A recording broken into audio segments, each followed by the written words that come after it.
Inilah tujuan pembelajaran kita hari ini. Materi pembelajaran hari ini adalah kondisi masyarakat Arab sebelum Islam. Yang pertama, kepercayaan masyarakat sebelum Islam. Pada awalnya, masyarakat Mekah adalah penganut agama Tauhid yang dibawa oleh Nabi Ibrahim alaihissalam. Kemudian dilanjutkan oleh putranya, yaitu Nabi Ismail alaihissalam. Perjalanan hidup Nabi Ibrahim, Siti Hajar istrinya, dan Nabi Ismail putranya membuahkan sejumlah ajaran dan kebudayaan Islam yang sampai sekarang terpelihara seperti Ka'bah, makam Ibrahim, dan peristiwa kurban. Bahkan proses perjalanan kehidupan keluarga ini dinapaktilasi oleh umat Islam dalam salah satu rukun haji. Ada yang ingat apa itu? Yap, benar, sa'i. Sa'i adalah berlari-lari kecil dari Bukit Sofa ke Bukit Marwah sebanyak 7 kali. Hal tersebut dilakukan untuk mengingatkan kita terhadap perjuangan Siti Hajar, yaitu ibunda Nabi Ismail, dalam mencari air untuk minum Nabi Ismail saat itu. Setelah Nabi Ismail alaihi salam wafat, masyarakat Mekah mulai pindah menyembah selain Allah. Proses perpindahan kepercayaan itu berawal dari Amir bin Lubay, seorang pembesar suku Khuza'ah yang melakukan perjalanan ke Syam. Dia melihat penduduk kota Syam melakukan ibadah dengan menyembah berhala. Dia tertarik untuk mempelajari dan mempraktikannya di Mekah. Dia membawa berhala yang diberi nama Hubal dan diletakkan di Ka'bah. Berhala Hubal menjadi pimpinan berhala yang lainnya seperti Lata, Uzza, dan Mana. Dia mengajarkan kepada masyarakat Mekah cara menyembah berhala, sehingga masyarakat meyakini bahwa berhala adalah perantara untuk mendekatkan diri kepada Tuhannya. Sejak itulah mereka mulai membuat berhala-berhala sehingga mencapai 360 berhala yang diletakkan mengelilingi Ka'bah. Dan mulailah kepercayaan baru masuk ke masyarakat Makkah dan kota Mekah menjadi pusat penyembahan berhala. Ketika melaksanakan haji, bangsa Arab melihat berhala-berhala di sekitar Ka'bah. Mereka bertanya alasan menyembah berhala. Para pembesar menjawab bahwa berhala-berhala tersebut merupakan perantara untuk mendekatkan diri kepada Tuhan. Setelah itu, mereka kembali ke daerahnya dan meniru cara ibadah masyarakat Mekah. Mulailah kepercayaan baru menyebar di seluruh jazirah Arab. Imam Bukhari meriwayatkan sebuah hadis dengan sanad dari Ibnu Abbas yang berbunyi, patung-patung yang ada pada zaman Nabi Nuh alaihissalam merupakan patung-patung yang disembah pula di kalangan bangsa Arab setelah itu. Adapun Bud adalah berhala yang disembah oleh suku Qaib di Daumatul Jandal, Suwa adalah sesembahan Khuzail, dan Yagut sesembahan suku Murad. Kemudian berpindah ke Bani Gatifdi di lereng bukit yang terletak di kota Saba. Adapun Ya'ud adalah sesembahan suku Hamdan, Nasr sesembahan suku Himyar, dan keluarga Ziyaqilang. Padahal nama-nama itu adalah nama-nama orang soleh di zaman Nabi Nuh alaihissalam. Setelah mereka wafat, setan membisikkan kaum yang soleh supaya dibuat patung-patung mereka di tempat-tempat pertemuan dan menamainya sesuai dengan nama-nama mereka. Patung-patung itu tidak disembah sebelum orang-orang soleh itu mati dan ilmunya telah hilang. Dari situlah penyembahan terhadap berhala-berhala dimulai. Masa itu disebut masa jahiliyah. Jahiliyah bukan berarti mereka bodoh dari keilmuannya, namun mereka bodoh dari keimanannya kepada Allah, seperti yang diajarkan oleh Nabi Ibrahim alaihissalam. Di samping kepercayaan terhadap penyembahan berhala, ada kepercayaan lain yang berkembang di Mekah, yaitu menyembah malaikat. Sebagian masyarakat Arab menyembah dan menuhankan malaikat. Bahkan sebagian beranggapan malaikat adalah putri Tuhan. Yang kedua, menyembah jin, ruh atau hantu. Sebagian masyarakat Arab menyembah jin, hantu, dan ruh leluhur mereka. Mereka mengadakan sesajian berupa kurban binatang sebagai bahan sajian agar mereka terhindar dari bahaya dan bencana. Di saat-saat agama Islam yang dibawa Nabi Muhammad SAW akan datang, beberapa orang sudah berusaha untuk tidak menyembah berhala lagi dan berbalik menyebarkan ajaran tauhid yang dibawa Nabi Ibrahim alaihissalam. Di antara mereka adalah Warokoh bin Naufa, Umayyah bin Salt, Qusaidah, Utsman bin Khuwairis, Abdullah bin Jahsi, dan Zainal bin Umar. Mereka adalah kelompok yang menentang tradisi menyembah berhala, namun mereka meninggal sebelum datangnya Islam. Yang kedua, kondisi sosial masyarakat Mekah sebelum Islam. Bangsa Arab memiliki karakter yang positif seperti pemberani, ketahanan fisik, kekuatan daya ingat, hormat akan harga diri dan martabat, penganut kebebasan, loyal terhadap pimpinan, pola hidup sederhana, ramah, ahli syair, dan sebagainya. Tapi karakter baik mereka terkikis oleh kejahiliahan mereka. Mereka melakukan kebiasaan-kebiasaan buruk seperti minum khamr sampai mabuk, berzina, berjudi, merampok, dan sebagainya. Mereka menempatkan perempuan pada kedudukan yang sangat rendah. Perempuan dipandang ibarat binatang piaraan dan tidak memiliki kehormatan dan kekuatan untuk membela diri.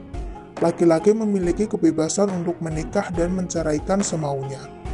Tradisi yang terburuk di masyarakat Arab adalah mengubur anak-anak perempuan mereka secara hidup-hidup. Mereka merasa terhina dan malu memiliki anak perempuan dan marah bila istrinya melahirkan anak perempuan. Mereka meyakini bahwa anak perempuan akan membawa kemiskinan dan kesengsaraan. Selain itu, sistem perbudakan berlaku di masyarakat Arab.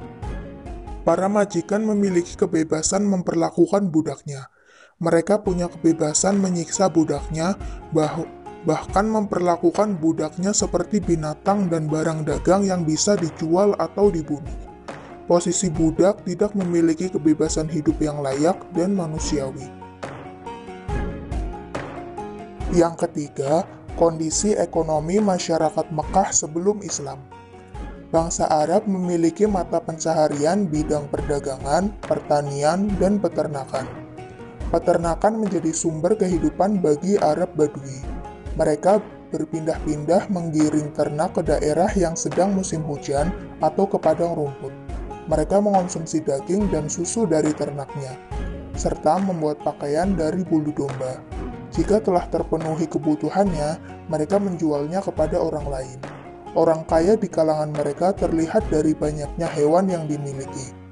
Selain Arab Badui, sebagian masyarakat perkotaan yang menjadikan peternakan sebagai sumber penghidupan, ada yang menjadi penggembala ternak milik sendiri, ada juga yang menggembala ternak milik orang lain, seperti Nabi Muhammad SAW ketika tinggal di suku Bani Sa'ad. Beliau seorang penggembala kambing. Begitu juga Umar bin Khattab, Ibnu Mas'ud, dan yang lain.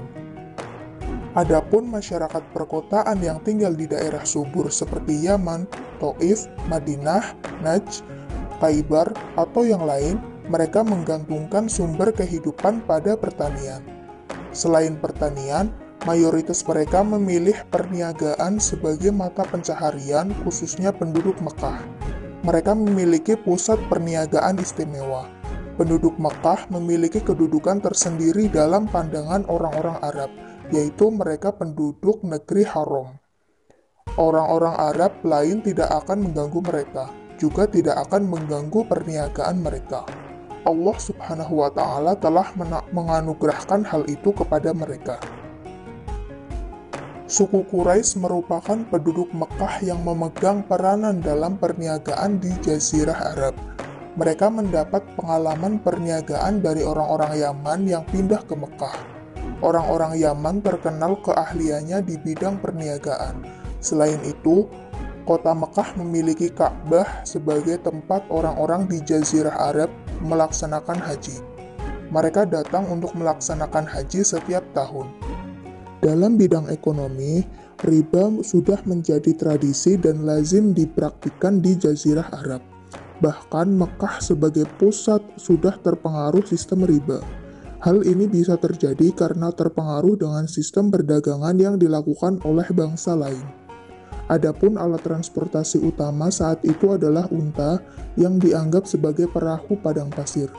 Unta merupakan kendaraan yang menakjubkan.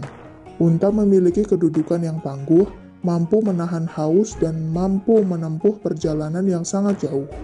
Unta-unta ini pergi membawa barang dagangan dari satu negeri ke negeri lainnya untuk diperjualbelikan.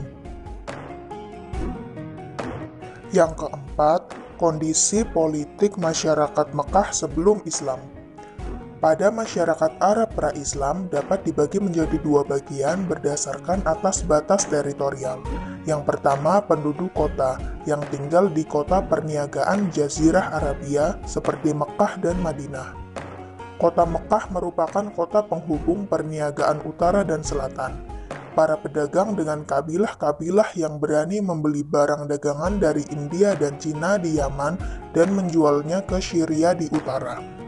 Yang kedua, penduduk pedalaman yang mengembara dari satu tempat ke tempat lain.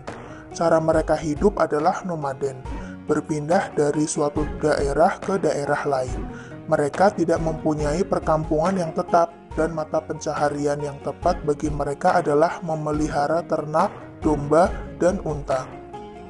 Sebelum datangnya Islam, ada 3 kekuasaan politik besar yang mempengaruhi politik Arab, yaitu Kekaisaran Nasrani Bizantium, Kekaisaran Persia yang memeluk agama Zoroaster, serta dinasti Himyar yang berkuasa di Arab bagian selatan. Kondisi politik Jazirah Arab terpengaruhi oleh 2 hal, yaitu pertama, interaksi dunia Arab dengan Kekaisaran Bizantium dan Persia. Kedua, persaingan antara agama Yahudi, Nasrani, dan Zoroaster. Bangsa Arab terdiri beberapa suku. Mereka memiliki rasa cinta berlebihan terhadap sukunya.